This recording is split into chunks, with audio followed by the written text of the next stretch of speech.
श्री राम जय राम जय राम। श्री राम जय राम जय राम। श्री राम जय राम जय राम। राम जय राम जय राम। श्री राम जय राम जय राम। श्री राम जय राम जय राम। बोलिए लखन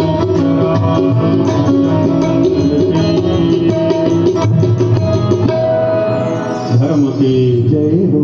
अधर्म का नाश हो। प्राणियों में सद्भावना हो। विश्व का कल्याण हो। गौ माता की जय हो। गौ हत्या बंद हो। भारत अखंड हो हिंदू प्रचंड हो। भारत अखंड हो हिंदू प्रचंड हो। भारत अखंड हो। हिंदू प्रचंड हो। गौ माता राष्ट्र माता गौ माता राष्ट्र माता गौ माता। राष्ट्र माता।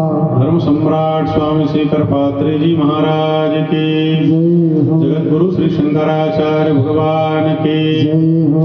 लखन सिया रामचंद्र की जय हो। उमापति महादेव की जय हो। जगत जननी जगदम्बा महामाया की जय हो। श्री हनुमतलाल जी महाराज की जय हो।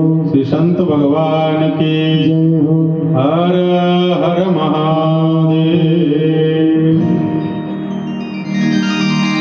अनंत कोटि ब्रह्मांड नायक मर्यादा पुरुषोत्तम रामभद्र सरकार,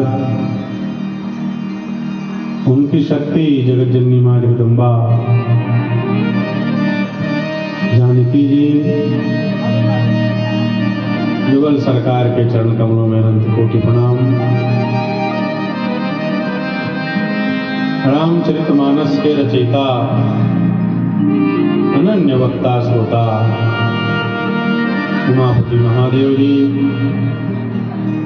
उनकी शक्ति जगत जननी मां जगदम्बा पार्वती मैया, युगल सरकार के चरण कमलों में अनंत कोटि प्रणाम।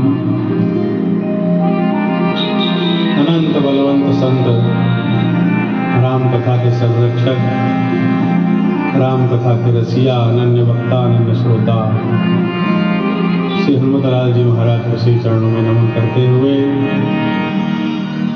परम पूज्य प्रातः स्मरणीय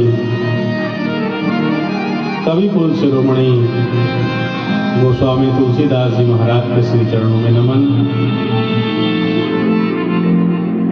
जगत गुरु शंकराचार्य भगवान जी के चरणारविंद में नमन करते हुए यहाँ विराजमान नारी शक्ति समिति के सभी समस्त सदस्यगण, भैया शर्मा जी, आदरणीय भाभी जी, परम सौभाग्यशाली परीक्षित जी,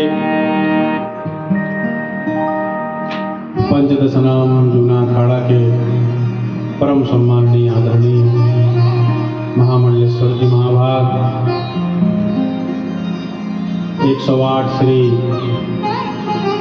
श्री महंत जी महाराज,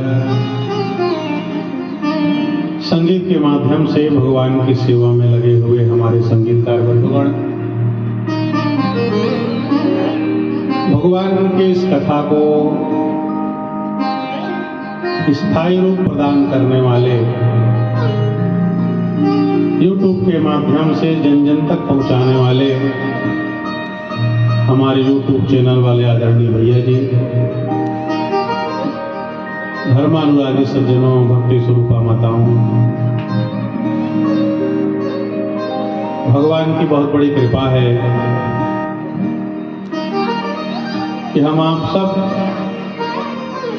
राम कथा के रूप में सत्संग का लाभ प्राप्त कर रहे हैं और इस सुंदर सुखद संयोग बना है नारी शक्ति महिला समिति के द्वारा, जिन लोगों ने बहुत मेहनत करके, अथक प्रयास और परिश्रम करके इस कार्यक्रम को मूर्त रूप दिया है, साकार रूप प्रदान किया है और 9 दिवसीय जो कथा सत्र चलेगा जिसमें हम आप सब सुंदर मंगलमय भगवान के कथा का श्रवण लाभ लेंगे। और सुंदर सुखद संयोग बना हुआ है। आज राम कथा मानस कथा का द्वितीय दिवस है,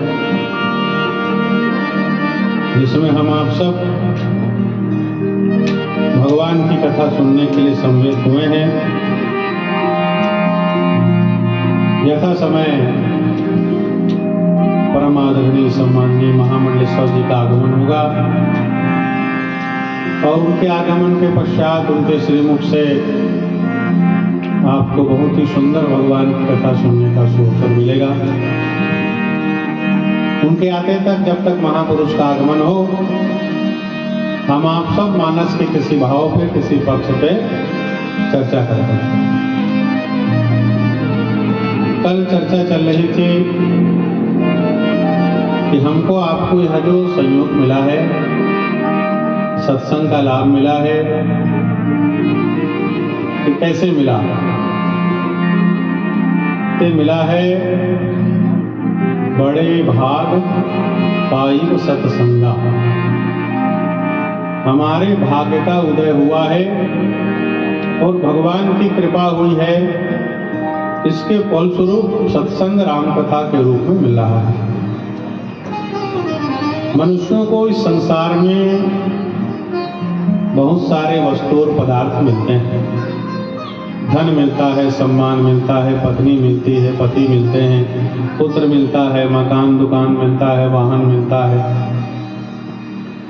तो इन सांसारिक वस्तुओं की जो प्राप्ति होती है, ये प्रारब्ध से होती है, भाग्य से होती है। और जो भगवान की कथा हमको मिलती है, सत्संग हमको मिलता है, तो निश्चित रूप से भगवान की कृपा से मिलता है। संसार की संपत्ति, मकान दुकान, ये सब किस्मत से मिलता है, प्रारब्ध से। और सत्संग मिलता है भगवान के कृपा से। राम कृपा बिनु सुलभ न सोई। भगवान की कृपा होती है तभी सत्संग हमको सुलभ होता है। सत्संग का जीवन में, हमारे आपके जीवन में कई तरह से लाभ हमको प्राप्त होता है। बहुत लाभ सत्संग के द्वारा हमको मिलता है। विचार करेंगे तो पता लगेगा सत्संग से हमको क्या क्या लाभ प्राप्त होता है। बिनु सत्संग विवेक न होई, राम कृपा बिनु सुलभ न सोई। पहला लाभ सत्संग का क्या? कि बिनु सत्संग विवेक न होई। सत्संग नहीं करेंगे तो विवेक हमको नहीं मिलेगा। विवेक की प्राप्ति नहीं होगी। आप अन्य उपाय करिए, प्रयास करिए, विवेक मिलने वाला नहीं है। विवेक मिलता है कहाँ? सत्संग में, संत महात्मा के संग में, साधु के संग में, गुरुदेव के चरण कमल में बैठने पर, भगवान की कथा में बैठने पर, कथा सुनने पर सत्संग मिलता है। भाग्योदयेन बहुजन्म समर्जितेन सत्संगमं च लभते पुरुषो यदा वै। बहुत सारे जन्म का पुण्य हमारा एकत्रित होता है, उदित होता है, तब सत्संग मिलता है। क्या करता है? अज्ञान हेतु कृत मोह मदांधकार नासं विधाय तदोदयते विवेकः तद उदयते विवेकः। क्या करेगा सत्संग? नासम, नाश करता है। किसका? अज्ञान का। अज्ञान रूपी जो अंधकार है, हमारे जीवन में जो अविद्या है, अज्ञान है, जिसके कारण बार बार हमारा इस संसार में आना होता है, जन्म होता है, जिसके कारण हमको दुख मिलता है। दुख का कारण क्या है? अज्ञान। हमारे आपके दुख का कारण है अज्ञान। और उसी अज्ञान के कारण बहुत सारी हमारे मन में इच्छाएं होती हैं, तृष्णा होती है। जितनी हमारी जीवन में इच्छा होगी, तृष्णा होगी, संसार के विषय वासना में लगे रहेंगे, उतना उतना दुख उस व्यक्ति को प्राप्त होगा। ये इच्छाएं हमको दुख देती हैं, तृष्णाएं दुख देती हैं। क्यों? मन में बहुत सारी इच्छा पाल लेते हैं। ये खरीदना है, ये लेना है, ये खाना है, ये पहनना है, ये देखना है, ये सामान चाहिए, ये घर चाहिए, ये मकान चाहिए, ये गहना चाहिए, ये साड़ी चाहिए। तो जो चीज आप चाहोगे वो आपको नहीं मिलेगा तो आपको गुस्सा आएगा, आपको दुख लगेगा। ध्याय तो श्यान पुंसा संगस्ते सुपजायते और संगात संजायते कामः कामात् क्रोधो विजायते। ध्याय तो विषयान पुंसा, जिस विषय का आप चिंतन करोगे, जिसका ध्यान करोगे, जिस विषय का मनन करोगे, उसको पाने का मन करेगा। किसी का सुंदर कार देख लिए, किसी का सुंदर हार देख लिए, मन में होगा मेरे पास भी कार हो जाए, मेरे पास भी हार हो जाए। और कार नहीं मिलेगा, हार नहीं मिलेगा तो गुस्सा होगा, क्योंकि उसको आपने बार बार देखा। आपका मन कार में चिपक गया, आपका मन हार में चिपक गया, आपका ध्यान उसी में गया। तो संगात संजायते कामः, आपका मन उस वस्तु में लगा, आपने उसको देखा, चिंतन मनन हुआ, तो उस वस्तु को पाने की इच्छा हो गई। और जब तक वस्तु नहीं मिला तो गुस्सा होगा, नहीं मिलेगा तो दुख मिलेगा। तो वस्तु पदार्थ नहीं मिलेगा तो क्रोध करेंगे और दुख होगा आपको नहीं मिलने के कारण। तो ये जो वस्तु पदार्थ इत्यादि की हम कामना और इच्छा करते हैं, क्यों करते हैं? अज्ञान के कारण, अविद्या के कारण। हमको अपना लक्ष्य नहीं मालूम, यहाँ क्यों आए हैं, क्या करना है। तो यही सत्संग का लाभ है। अज्ञान हेतुकृत मोह मदांधकार, ये हमारे जीवन का जो मोह है, हमारे जीवन का जो अज्ञान है, जिसमें हम भगवान को न चाहकर संसार के वस्तु पदार्थ को चाहते हैं, उस मोह के कारण हम संसार में मन लगाते हैं। और संसार में मन लगाने के कारण हमको दुख मिलता है। क्यों? दुखालयम अशाश्वतम। ये जो संसार है इसका नाम दुखालय है। ये जो संसार का नाम क्या है? दुखालय। शाश्वत नहीं है, सदा रहने वाला नहीं है। यहाँ रहने वाले जो वस्तु हैं, पदार्थ हैं, चीज हैं, उनका नाम और रूप बदलते रहता है। ये जो नाम रूपात्मक संसार है, जगत है, यहाँ सब बदलने वाला है, परिवर्तनशील संसार है। यहाँ मन लगाएंगे, आपका मन बदलेगा, लक्ष्य बदलेगा, वस्तु पदार्थ बदलेगा, और चीज नहीं मिलेगा तो गुस्सा होगा, ज्यादा गुस्सा होगा तो बुद्धि का नाश होगा, बुद्धि का नाश होगा, बुद्धि नाशात् प्रणश्यति, हमारा आपका नाश होगा। ये सब का कारण है मोह और अज्ञान और अविद्या। तो भाग्योदयेन बहुजन्म समर्जितेन सत्संगमं च लभते पुरुषो यदा वै। जब सत्संग हमको मिलता है तो अज्ञान है, मोह है, अविद्या है, ये सत्संग के द्वारा इसका नाश होता है, विवेक की प्राप्ति होती है। और जब विवेक मिलेगा आपको, तब आप विचार कर पाओगे। विवेक क्या है? सद असद विवेचनी बुद्धि स पंडा। क्या सत्य है और क्या असत्य है, इसको जान जाना, यही विवेक है। हम जिस संसार में रह रहे हैं, इस संसार में सत्य क्या है और असत्य क्या है, इसको जानना, मानना और जीवन में स्वीकार करना, ये विवेक का लक्षण है। सत्य क्या है संसार में, असत्य क्या है? भोले बाबा ने माता पार्वती को एक वाक्य में कह दिया, उमा कहूँ मैं अनुभव अपना, सत हरि भजन जगत सब सपना। क्या कहते हैं भोलेनाथ? इस संसार में रह के सत्य और असत्य को जानना है, यही विवेक हमको मिलेगा। तो जो हजारों ग्रंथ पढ़ करके जब बहुकाल करी सत्संगा लंबे समय सत्संग करके प्राप्त करोगे। तो भोलेनाथ ने कहा जान सकते हो तो जान लो, समझ सकते हो तो समझ लो। भोलेनाथ ने कहा कि उमा कहूँ मैं अनुभव अपना, सत हरि भजन जगत सब सपना। भगवान का भजन सत्य है, परमात्मा सत्य है। सत्य क्या है? सत्य कहिए जो बिन से नाय। इस संसार में नाना प्रकार के वस्तु पदार्थ हैं जो बदल रहे हैं, और बदलने के बाद एक दिन वो नष्ट हो जाते हैं, उसका अंत हो जाता है। सत्य क्या है? जो सदा रहे, जिसका कभी नाश ना हो, अविनाशी है, शाश्वत है, जो सदा रहने वाला है, वो सत्य है। सत्य कहिए जो बिन से नाय। सत्य वो है जिसका कभी नाश नहीं होता, अविनाशी सत्य है जो सदा रहता है। वो अविनाशी परमात्मा में मन लगाएंगे, सदा रहने वाले परमात्मा में, उससे हमारा कभी वियोग नहीं होगा, कभी दुख नहीं होगा। उनका स्वरूप क्या है? सच्चिदानंद रूपाय। वो परमात्मा कैसे हैं?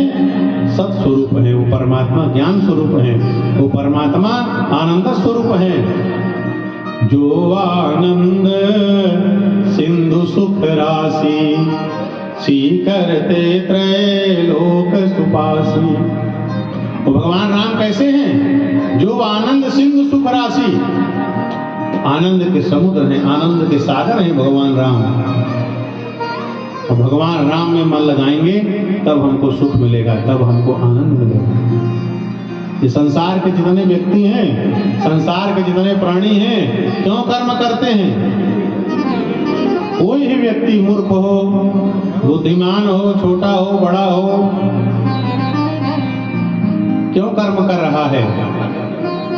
सुखार्थाः सर्वभूतानां मताः सर्वाः प्रवृत्तयः सुखम च न विना धर्मात् तस्मात् धर्मपरो भवेत्। संसार का हर प्राणी अपने स्तर से कार्य कर रहा है, क्यों? सुख पाने के लिए। सुख कैसे मिलेगा? अष्टांग योग सूत्र में, अष्टांग हृदय में कहा गया कि सुखार्था सर्वभूतानां मता सर्वाः प्रवृत्तयः। संसार के सारे प्राणी सुख पाने के लिए कर्म कर रहे हैं। सुखम च न विना धर्मात्। जब तक जीवन में धर्म नहीं होगा, धर्माचरण नहीं करेंगे, धर्म का पालन नहीं करेंगे, तब तक सुख मिलने वाला नहीं है। मानस में देख लीजिए, दैहिक दैविक भौतिक तापा, राम राज नहीं काहू व्यापा। तीन तरह के ताप होते हैं, दैहिक दैविक और भौतिक। ये तीनों तरह के ताप भगवान राम के राज्य में नहीं था। कोई दुखी था ही नहीं, नहीं कोई दुखी दलित न दीना, कोई दुखी नहीं था, कोई दलित नहीं था, कोई दीन नहीं था, नहीं को अबुध, कोई मूर्ख नहीं था, न लक्षण ही ना। राम राज्य में कोई ऐसा व्यक्ति नहीं था जिसके शरीर में जीवन में शुभ लक्षण न हो। इसका आधार क्या है?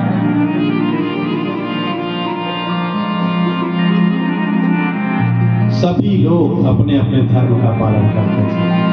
वर्णाश्रम निज निज धर्म, निरत वेद पथ लोग, चलहि सदा पावहि सुखहि, नहीं भय शोक न रोग। इतना आनंद सुख क्यों था राम राज्य में? इसलिए कि वर्णाश्रम निज निज धर्म।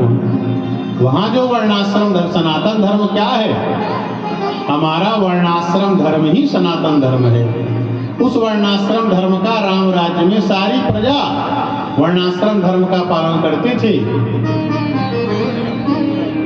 चलहि सदा पावहि सुख, सदा धर्म का पालन करते थे, इसलिए सुख मिलता था। सुखम च न विना धर्मात् तस्मात् धर्मपरो भवेत्। वह सुख धर्म के बिना नहीं मिलता। भगवान राम क्या है? रामो विग्रहवान धर्मः। तो परमात्मा भगवान राम धर्म के साक्षात विग्रह हैं। परमात्मा राम ने अवतार लेकर के दिखाया धर्म को जीवन में कैसे जिया जाता है, धर्म को कैसे धारण किया जाता है, जीवन धर्मयुक्त कैसे जीना है। वो धर्मात्मा परमात्मा भगवान राम ने जीवन में उतार करके जी करके दिखाया। वेद के धर्म को, शास्त्र के धर्म को, पुराण को धर्म को, सनातन धर्म को जी करके दिखाया है भगवान राम जी। इसलिए कहा रामो विग्रहवान धर्म। धर्म क्या है? ये भगवान राम का विग्रह साक्षात मंगलमय धर्म का स्वरूप है। यह जो बोध कहाँ से होता है? सत्संग से होता है। बिनु सत्संग विवेक न होई, राम कृपा बिनु सुलभ न सोई। बिना सत्संग के विवेक नहीं मिलता। कल मैंने चर्चा की थी कि संसार में बहुत से लोग हैं, किसी के पास धन बहुत है, किसी के पास बल बहुत है, किसी के पास बुद्धि बहुत है, किसी के पास जन बहुत है। ऐसे लोगों में भाग्यवान कौन है? कहे बड़े भाग पाइब सत्संगा। ठीक है, धन वाले लोग हैं, बल वाले लोग हैं, जन वाले लोग हैं, बुद्धि वाले लोग हैं, किंतु रामचरितमानस की दृष्टि में, शास्त्र के दृष्टि में सौभाग्यशाली कौन है? बड़भागी कौन है? तो बड़े भाग पाइब सत्संगा। बड़भागी वो है जिसको मानव तन प्राप्त करने के बाद सत्संग की प्राप्ति हो जाती है, सत्संग मिलता है, भगवान की कथा सुनने का मौका मिलता है, वो बड़भागी है। और इस सत्संग से क्या होगा? तुलसीदास हरिगुर करुणा बिन विमल विवेक न होई, बिन विवेक संसार घोर निधि पार न पावे कोई। यह जो विवेक है ये कैसे मिलता है? तुलसीदास हरिगुरु करुणा बिन। जब तक भगवान की करुणा कृपा नहीं होगी, जब तक गुरु की कृपा करुणा नहीं होगी, तो विमल विवेक की प्राप्ति हमको नहीं होगी। तुलसीदास हरिगुरु करुणा बिन विमल विवेक न होई। विमल विवेक भगवान की कृपा से मिलता है, गुरु की कृपा से मिलता है। और जब भगवान कृपा करते हैं, बिनु सत्संग विवेक न होई, राम कृपा बिनु सुलभ न सोई। कृपा करते हैं तभी सत्संग हमको आपको मिला है, भगवान की कृपा है तब सत्संग मिला है। इसलिए इस संसार में जितने लोग हैं उसमें आप लोग बड़भागी हो, सौभाग्यशाली हो, क्योंकि आपको भगवान की कृपा से सत्संग मिला है। बोलिए लखन सिया रामचंद्र की। बड़े भाग पाइब सत्संगा। और बड़भागी कौन है? बड़े भाग मानुष तन पावा। जिनको जिनको मानव तन मिला है वो लोग भी बड़भागी हैं, क्योंकि मानव तन नहीं मिलेगा तो सत्संग आप किससे करेंगे? पशु पक्षी थोड़ी ना सत्संग करता है, हाथी घोड़ा थोड़ी ना सत्संग करता है, कुत्ता बिल्ली थोड़े ना सत्संग करते। सत्संग करने का सुअवसर सौभाग्य मनुष्यों को मिलता है, जो मानव तन धारण करता है उसको प्राप्त होता है सत्संग का। तो बड़े भाग मानुष तन पावा। तुलसीदास जी महाराज कहते हैं वो बड़भागी है जिसको मानव तन मिला है। कहा ये कैसे मिला? तो मानव तन मिलने के संबंध में दो सिद्धांत, दो विचारधारा में चर्चा चलती है। एक लोग कहते हैं कि जो मानव तन मिला है भगवान की कृपा से मिला है, भगवान ने करुणा की तब मिला है। कुछ लोगों का मत है कि जो मानव तन हमको मिला है पुण्य के प्रभाव से मिला है, तपस्या के प्रभाव से मिला है, सत्कर्म के प्रभाव से मिला है। तो एक मत यह कहता है कि मानव तन पुण्य के प्रभाव से, अपने कर्मों के प्रभाव से मिला। दूसरा मत कहता है कि मानव तन जो मिला है भगवान की कृपा से मिला है। हमारा और आपका यह जो जीवन चल रहा है इसमें जीवों की एक अनंत यात्रा चल रही है। आपका भी हजारों लाखों करोड़ों जन्म हो गया, जन्म में जन्म हो रहा है, हमारा भी जन्म हो गया, लगातार जन्म लेते चले आ रहे हैं। पुनरपि जननम पुनरपि मरणम पुनरपि जननी जठरे शयनम। बार बार जन्म लेना, बार बार मरना, ये जीवन का हमारा आपका चक्र चल रहा है। तो इस चक्र में भवाटी में हम आप सब भटक रहे हैं। तो भटकते भटकते जीव भगवान से प्रार्थना करता है कि प्रभु मनुष्य को छोड़ करके जो अन्य योनियां हैं उसमें हमने जो पाप किया है, हमने जो पुण्य किया है, उसके कर्मों को भोगते हैं, पर कर्म करने की स्वतंत्रता नहीं है। कुत्ता कोई पुण्य नहीं कर सकता, कुत्ता कोई दान नहीं कर सकता, कुत्ता कोई कथा नहीं सुन सकता। शेर, बिल्ली, घोड़ा, गधा कथा नहीं सुन सकते, पुण्य नहीं कर सकते, कर्म नहीं कर सकते। अपने कर्म के फल को भोगते हुए कर्म करने की स्वतंत्रता किसी को प्राप्त है तो मानव तन में। हमने जो पाप किया है, हमने जो पुण्य किया है, उसको भोग भी रहे हैं। ये सब करते हुए भगवान ने एक अवसर दे दिया, एक मौका दे दिया, चांस दे दिया। क्या कि अपने पाप के फल को, पुण्य के फल को भोगते हुए आप ऐसी उपासना साधना कर सकते हो कि भगवान को पा सकते हो, आवागमन के चक्कर से आप दूर हो सकते हो। तो हम कर्म करने का अधिकार केवल मानव तन में हमको आपको प्राप्त है, और इस भारतवर्ष में कर्म करने की स्वतंत्रता है। अन्य जो वर्ष हैं तो पुण्यों को भोगने की भूमि है। तो दो सिद्धांत हैं, क्या हमको मानव तन अपनी साधना, केवल साधना के बल पर, पुण्य के बल पर मिला है, और दूसरा है क्या भगवान की कृपा से प्राप्त हुआ है। तो हमारा पुण्य सत्कर्म भी सहायक है मानव तन पाने में, पर सबसे बड़ा निर्णय भगवान करते हैं। भगवान की कृपा होती है तब मानव तन प्राप्त होता है। तुलसी बाबा ने क्या कहा, कबहु करी करुणा नर देही, अदेतईस बिनहेत सनेही। 84 लाख प्रकार की योनि में जीव भटकता रहता है, अपने पुण्य और पापों के कारण सुख और दुख भोगता रहता है। पुण्य बिना सुख होय नहीं, होय न दुख बिनु पाप। काहु ही दोष न दीजिए, समुझहि आपन आप।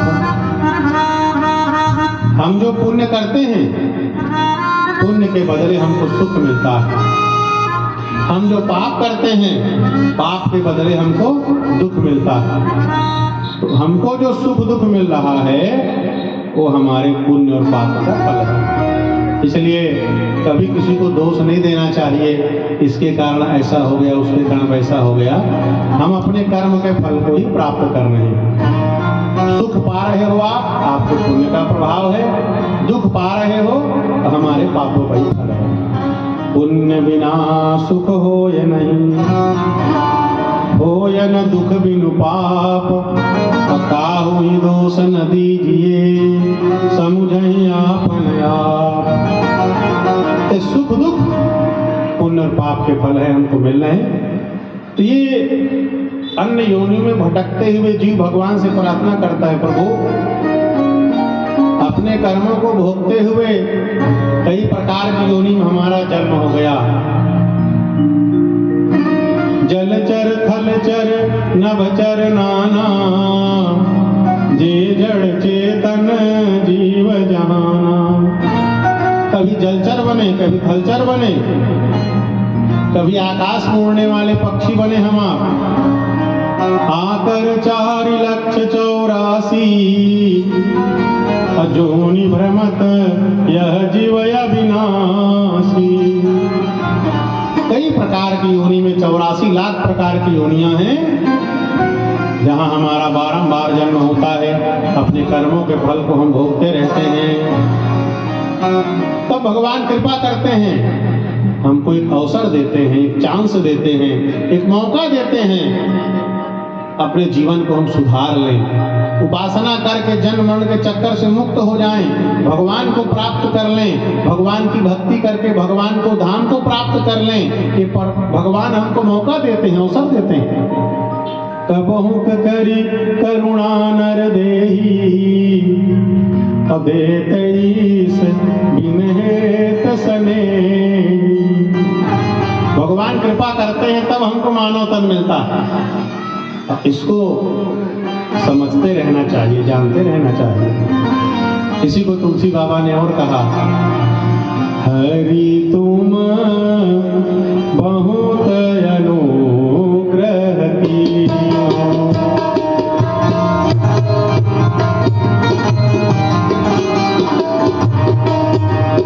हरि तुम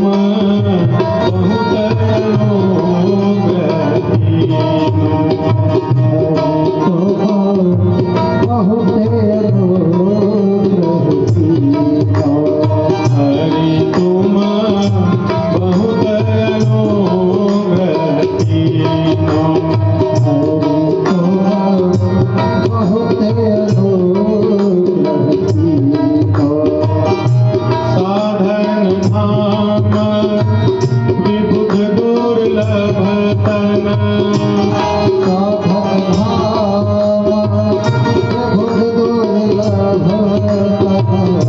साधन धाम विबुध दुर्लभ तन, साधन धाम विबुध दुर्लभ तन।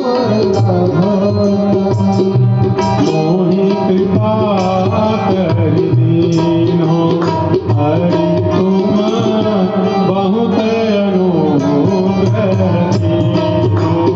हरि तुम बहुत अनुग्रह कीन्हो। हरि तुम बहुत अनुग्रह कीन्हो। हरि तुम बहुत अनुग्रह कीन्हो।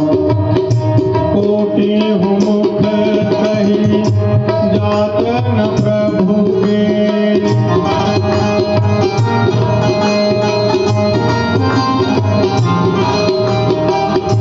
कोटि मुख कही जात न प्रभु के, एक एक उपकार हरि तुम बहुत अनुग्रह कीन्हो। हरि तुम बहुत अनुग्रह कीन्हो। हरि तुम बहुत अनुग्रह कीन्हो। हरि तुम बहुत अनुग्रह कीन्हो।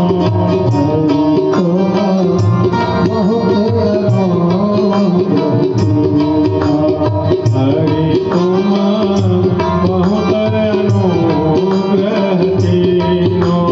हरि तुम बहुत अनुग्रह कीन्हो। तदपि नाथ कछु और मांगी हो, जय परम उदार। तदपि नाथ कछु और मांगी हो,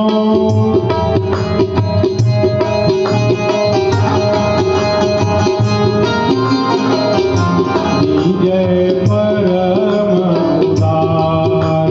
हरि तुम बहुत अनुग्रह कीन्हो। हरि तुम बहुत अनुग्रह कीन्हो। हरि तुम बहुत अनुग्रह कीन्हो।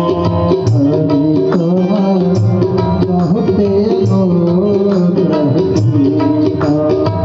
यही विधि देगी हरो दुख मेरो,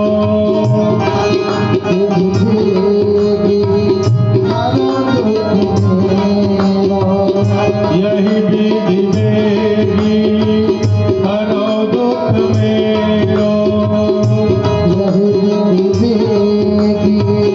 हरो दुख मेरो। कौतुक राम तिहार, हरि तुम बहुत अनुग्रह कीन्हो। हरि तुम बहुत अनुग्रह कीन्हो। हरि तुम बहुत अनुग्रह कीन्हो। हरि तुम बहुत अनुग्रह कीन्हो।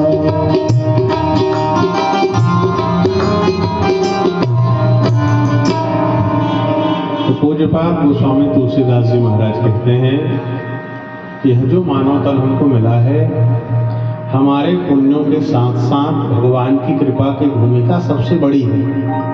सत्कर्म तो साथ में है ही, पर भगवान की कृपा मूल कारण है। आप देखिए राजा नेक का चरित्र, राजा नेक की कथा आप भागवत में सुनते हैं। इतना गौदान किया राजा नेक ने, कहते हैं आप एक बार धरती में जो धूल के कितने कण हैं उसको गिन सकते हैं। वर्षा होती है तो आकाश से कितनी पानी की बूंदें गिरी है आप गिन सकते हो। आसमान के तारे एक बार गिन सकते हो। राजा ने कहते हैं मैंने जितना गौ का दान किया है वो गाय को आप नहीं गिन सकते। कितना बड़ा पुण्य राजा ने का। और उसमें विशेषता भी है, न्यायार्जितम धनम, न्याय से अर्जित धन, धर्म से अर्जित धन का दान। और सुंदर गायों को सजा करके, सींग में सोना है, चांदी लगा है पुरों में, सुंदर वस्त्र है, सेवा करने वाले हैं, गाय के खाने के लिए घास है, इतना दान राजा निग ने किया। अब भूल चूक जीवन में सबसे हो जाती है। धोखे से एक ब्राह्मण की गाय आकर के राजा निग के गौशाला के गाय में मिल गई। अब जिनके पास करोड़ों गाय हो तो किसी की गाय आकर के मिल जाए, सहज भूल चूक हो सकता है। आप कल्पना करिए राजा नृग का पुण्य बल कितना है। धर्म का पालन करते हैं, अपने प्रजा को बेटा बेटी के समान मान करके उसका पालन कर रहे हैं, करोड़ों अरबों गायों का दान किया, घर का दान किया, कन्या दान किया, सब तरह से दान किया। मुख्य चर्चा गाय की है।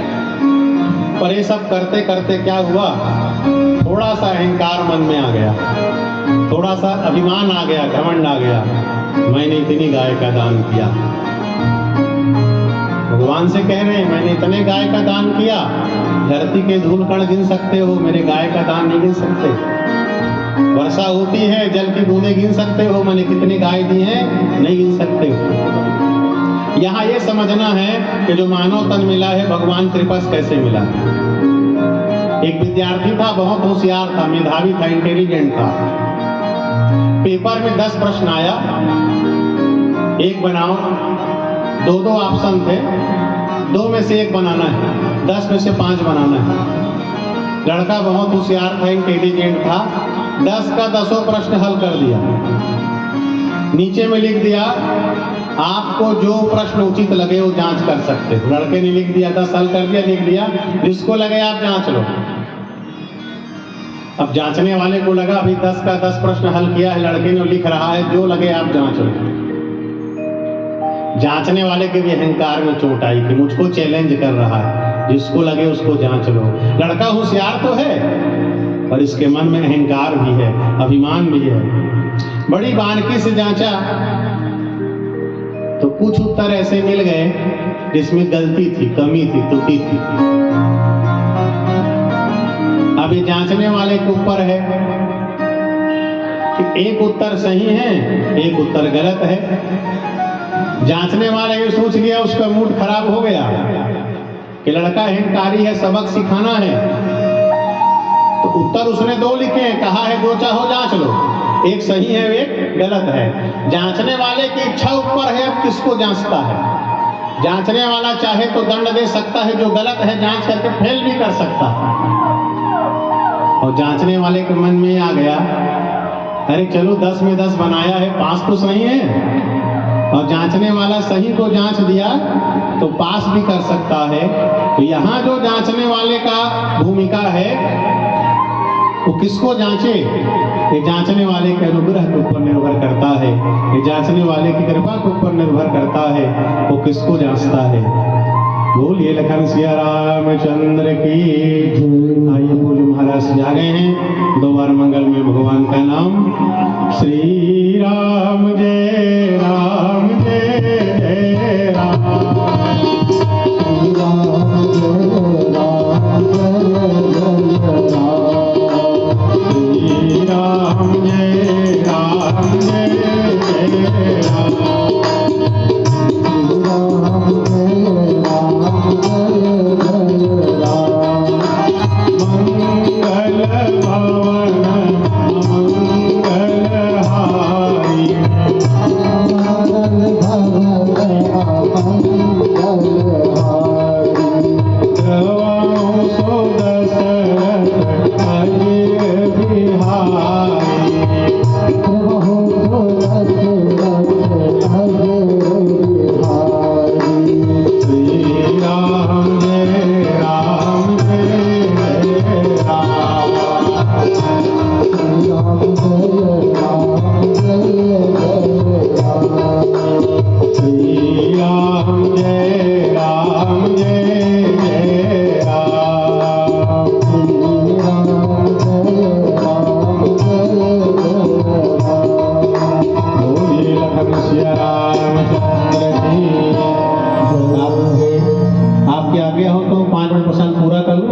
जैसा आप कहें। जी जी जी, तो बैठे, बोलिए लखन सिया रामचंद्र की। तो हम चर्चा कर रहे थे भगवत, ये जो मानव तन हमको मिला है, ये केवल हमारे सत्कर्म के प्रभाव से, पुण्य के प्रभाव से मिला है, एक सिद्धांत है। दूसरा सिद्धांत है कि यह जो मानव तन मिला है हमको भगवान की कृपा से मिला है। इसीलिए संसार में जो बड़भागियों की सूची है उसमें कहा कि बड़े भाग मानुष तन पावा। और यहाँ जो स्वामी जी गोस्वामी तुलसीदास जी ने पावा शब्द का प्रयोग किया है वो स्पष्ट करता है, किसी ने दिया है तब हमने पाया, पावा, भगवान की कृपा से मिला।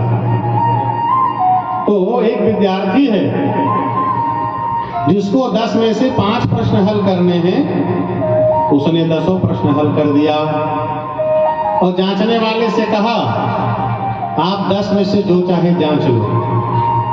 जांचने वाले के भी अहम में चोट लगी, किसी ने हमको चैलेंज कर दिया, 10 में 10 बना के कहा जो चाहे जांच।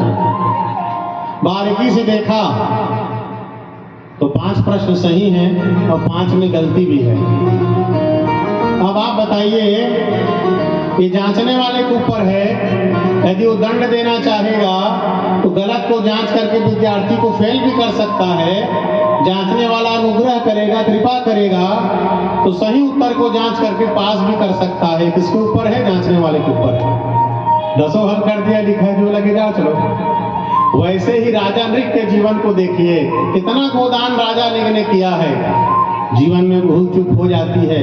राजा नृग के पुण्य का तो ठिकाना नहीं है, फिर भी मन में अहंकार आ गया। राजा नृग को अगले जन्म में क्या बनना पड़ा? गिरगिट बनना पड़ा। राजा नृग गिरगिट बन गया, क्लास हो गया। कबो करी करुणा नर दे अदेत ईश बिन हेत सने। न जाने कौन से गुरु पर दयानिधि रीझ जाते हैं। पता नहीं कौन सी आपकी ऐसी बात, कौन सा ऐसा गुण भगवान प्रसन्न हो जाए और सब कुछ भुला करके हमारा मंगल कर दे, कल्याण कर दे, मानो तुम दोबारा प्रदान कर दे। दुर्लभो मानुषो देहु देहिनाम खड़भंगुर तत्रापि दुर्लभम मन्ये वैकुंठ प्रिय दर्शनम। मानव तन जो है दुर्लभ है, भगवान की कृपा से मिला है। हरि तुम बहुत अनुग्रह कीन्हो, साधन धाम विबुध दुर्लभ तन मोहि कृपा करी दीन्हो। इस तरह से निश्चित रूप से स्पष्ट होता है कि मानव तन भगवान की कृपा से मिला है और हम आप सब बड़भागी हैं। क्यों? बड़े भाग मानुष तन पावा। इसलिए भी बड़भागी हैं कि बड़े भाग पाइप सत्संगा, भाग्य तो मिल गया और हमारे मंगल का जो कारण है, जिससे हमारा कल्याण होता है। बिनु सत्संग विवेक न होई, राम कृपा बिनु सुलभ न सोई। राम कृपा सत्संग मिला, क्या होगा? विवेक मिलेगा। विवेक से क्या होगा? तुलसीदास हरि गुरु करुणा बिन विमल विवेक न होई, और बिनु विवेक संसार घोर निधि पार न पावे कोई। जब तक यह विवेक नहीं होगा, इस भवसागर से पार कोई जा नहीं सकता। विवेक कैसे मिलता है? सत्संग से। सत्संग कैसे मिलता है? भगवान की कृपा से। सत्संग का लाभ कैसे उठाओगे? मानव तन से। मानव तन कैसे मिलता है? भगवान की कृपा से। तो भगवान की विशेष कृपा आप सबके ऊपर है कि मानव तन भी मिल गया, सत्संग में मिल गया और आप चल करके यहाँ तक आ गए। भगवान की कृपा है। आइए, महाराज जी आ गए हैं, अब उनके सत्संग का मंगल में लाभ लेंगे। फिर भगवान जब कृपा करेंगे, फिर भेंट मुलाकात होगी, तो फिर भगवान की मंगल में चर्चा और करेंगे। बोल लखन सिया रामचंद्र की। श्री राम जय राम, जय जय राम। राम जय राम, जय जय राम। श्री राम जय राम, जय जय राम। राम जय राम, जय जय राम। कलयुग केवल नाम आधारा, कलयुग केवल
काचा